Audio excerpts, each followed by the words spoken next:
All right, hey guys, welcome to Traditional Bowhunting Wilderness Podcast. Jason Sam Kovac here. Today I'm going to give you a tip, something that, we all know, but we forget to take advantage of sometimes. And that is we have got to practice throughout the season. This is vitally important, okay?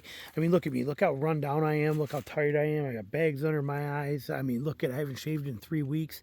I'm in the middle of my 3-week deer tour. I've been hunting nonstop. Actually, not in the middle. I'm at the tail end. I only got 3 days left here. But it's just nonstop grinding and grinding and grinding and hunting and sleeping and eat and repeat and just go. And it's hard to find that time to shoot, to take some time to shoot. You're doing all day sits, so it's not like you can stump shoot your way in and out because you're on stand every single second of daylight, or you're moving real quickly 20 or 30 yards or something like that. Today I'm actually relocating to a different area, so I got time to make this, but this happens. Okay, see that arrow right there? That arrow just shot over the back of a beautiful 8-point buck. Okay, beautiful deer. That deer was standing right about where my stand is right here. And we are in that tree right there about 19 yards away, 18, 19 yards as I paced it. Right there. We were sitting right there. And that buck came through right here. And I let him walk through a window there, and he stood right here, quartering away. And I shot. And there we go, right over his back. You're seeing it. I'm going to actually let you see some of that footage in here. But we got a complete miss and a total failure. And that failure has to do with the fact that, now he might have jumped that string a touch. I don't know. We'll look at it. But the majority of that failure is the fact that I have not been shooting. I'm not, again, doing all day sits. I don't get the luxury of shooting my judo when I first get on stand or before I get down. Okay, I could shoot at midday, and I should, and I have not been. And you pay the price for that kind of stuff. And like I said, normally on most of my hunting in Michigan when I was there, or in here, or when I'm down in Georgia, my home state stuff, when I go in and hunt in the morning, when I come out, I stump shoot my way out. Or when I go in the evening, I'll stump shoot for a little bit before I go in. All day sits don't give you those options. And when you've done 17 all day sits in a row, you really realize how little bit of shooting you've done. And it shows. That just showed. That was a perfect opportunity on a deer that I just lost, that just did not pan out for me because of that factor. So make sure you take the time to find a way to practice. Now, before I'm getting down right now. John is down the hill. I'm going to go meet him, and we're going to get out of here, and we're going to go to a different area. When we do that, before I go in and hunt tonight, I will make a point to use my judo, which we always carry a judo. You can see it right there.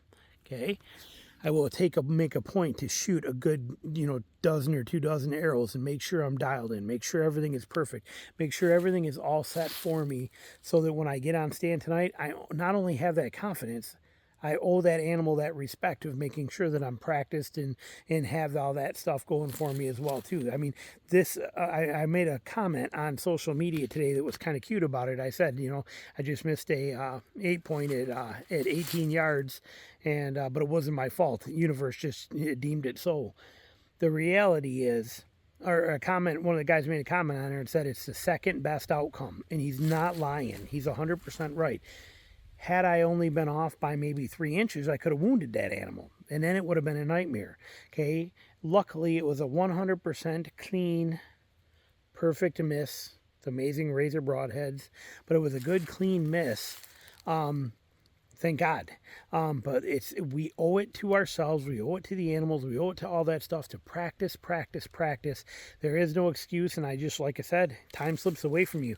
I mean, I'm 18 days into this, and I have been hunting every single day, nonstop, 3 different states, sun up till sundown, cyber scouting in my wall tent, find where I want to go in there in the morning, set up, hunt it. If it's not right, make an adjustment or move, walk 100 yards or whatever, but doing that kind of stuff for 18 straight days. I've barely shot any arrows, and it shows. And that resulted in a miss right there on a deer that was right there from a tree that was right there, and everything could have been so perfect, and I'd be very happy right now with that 8-point. It'd take me a day to pack them out of here because I'm well over 2 miles of misery to get out of here, but it would have been worth it.